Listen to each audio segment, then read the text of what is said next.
Visakha delivery boy కేసులో నిందితుడు ప్రసాద్కు court remand విధించింది. మరోవైపు అపార్ట్మెంట్ కింద ఉన్న చిరు వ్యాపారులు ప్రసాద్పై మండిపడుతున్నారు. తప్పు చేస్తే పోలీసులకు ఫిర్యాదు చేయాలి గాని ఇలా కొడతారని చిరు వ్యాపారులు ప్రశ్నిస్తున్నారు.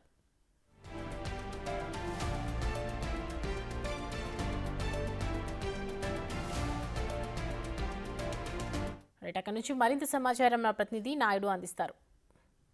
సీతమ్మదారిలో ఉన్న ఆక్సిజన్ టవర్స్ లో స్విగ్గీ బాయ్ డెలివరీ బాయ్ మీద దాడి కేసు సంబంధించిన కేసుకి అయితే నిందితుడు ప్రసాద్ ఇప్పటికే పోలీసులు రిమాండ్కి తరలించారు. ఈ నేపథ్యంలో అసలు ఆ రోజు రాత్రి ఏం జరిగిందో ఇక్కడ ఉన్న స్థానికులు అయితే చూసిన పరిస్థితి ఉంది. ప్రస్తుతం మనతో పెద్దవాడు ఉన్నారు, వారితో మాట్లాడదామా. చెప్పండి అసలు ఆ రోజు ఎప్పుడు జరిగింది సంఘటన? 4వ ఫ్లోర్ నుంచి కిందకు వచ్చిన వారికి కొట్టుకొచ్చాడండి. కిందకు వచ్చాడు, కిందకు కూడా కొడుతున్నాడు. కొడుతుంటే ఎందుకంటే అలా కొడుతున్నారు, స్టేషన్ కప్పు చెప్పండి, స్టేషన్ ఏలుగురు ఏం చెప్తారో అదే చేద్దరు కానీ అలా కొట్టకూడదు కదా మనిషిని అనేసి మేము అన్నామండి. ఒక 5-6 ఉంటాం ఆడవాళ్ళమే. అందులో పని చేసిన వాళ్ళు తోవంటి వెళ్ళిపోయిన వాళ్ళు కూడా అన్నారండి. అంటే ఆ మాట మేము అన్నాం. అంటే ఆ మాటకి మేము ఏటన్నాడో అడగండి అన్నాడు. ఏటన్నాడో అడగండి అంటే అది అడగడానికి అక్కడ ఛాన్స్ ఇవ్వలేదు చెప్పడానికి. ఆ పిల్ల పక్కన ఉంది, ఆ పిల్ల కూడా ఏం చెప్పలేదు. పని ఆవిడ ఇప్పుడు అంతా నాకు చెయ్యొట్టుకొని ఆగాడు, చెయ్యొట్టుకున్నాడు. బుద్ధి ఇవ్వడానికి వెళ్ళాడండి. కేకలేటండి, బట్టలు ఇంపించుకోండి. అక్కడ గేట్ కాడ అదుకుంటా, గేట్ కాడ ఆ గేట్ కాడ వాచ్మెన్ ఉన్నాడా, వాచ్మెన్ కూడా అడగండి. ఏ టైంలో మా టైంలో అంత షాపులు అన్నీ ఉన్నాయా? మీరు అందరూ ఉన్నారా? ఉన్నాయి, అందరూ ఉన్నాం. అందరు షాపులో ఉన్నాయి. తర్వాత చచ్చిపోయాడని పుకారు పెట్టితే అక్కడ ఒక 50 మంది, అట్లేసి ఒక 50 మంది వెళ్ళారు. గుంటలో బుద్ధిస్తారు కదా, వాళ్ళు కూడా అందరూ వెళ్ళారు. మేము అప్పుడు వెళ్ళిపోయాం. పోలీసులు వచ్చారండి. పోలీసులు వచ్చి ఊటీబులో చెప్తున్నాడు, అక్కలోడి పొలవట ఆడిది, అక్కలోడి పొలవట అని చెప్పాడు.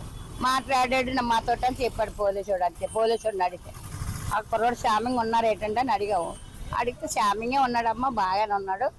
అతను యూట్యూబ్ ఎక్కలోడి పొలం అని చెప్తున్నాడండి అనేసి అతను పోలీసు అతను చెప్పాడు. అది అంతవరకే. పోలీసులు వచ్చి ఆ రోజు మిమ్మల్ని ఏమైనా అడిగారా? ఇక్కడ మమ్మల్ని ఏం అడగలేదండి. అక్కడికి మేమే వెళ్ళామండి. అదేమో అక్కడికి రాలేదు, మేమే వెళ్ళాం. అతని కడికి అందరూ పోలీసులు 4-5 వస్తే మేమే వెళ్ళాం. ఇదిగోండి ఓటీపీ ఇస్తాను, ఈ నెంబర్ ఇస్తాను, ఇవి చూడండి, చెయ్యండి, ఫోన్ చేసుకోండి. కుర్రోడు ఎలాగున్నాడు, కుర్రోడు బాగున్నాడు. కొట్టారండి, కరెక్ట్ కాదు. కరెక్ట్ అని ఎవరు అనలేదు, పోలీసులు కూడా అనలేదు. ఆడోళ్ళే 30 అయిపోయింది.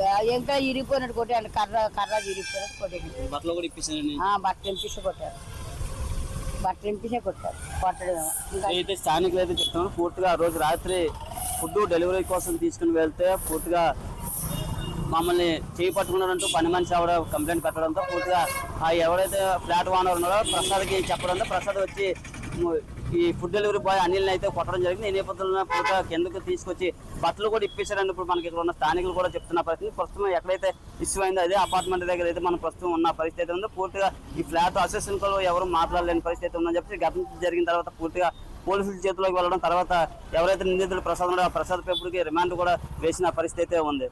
ఇదే పరిస్థితి. నాయుడు బిగ్ టీవీ విశాఖ నుంచి.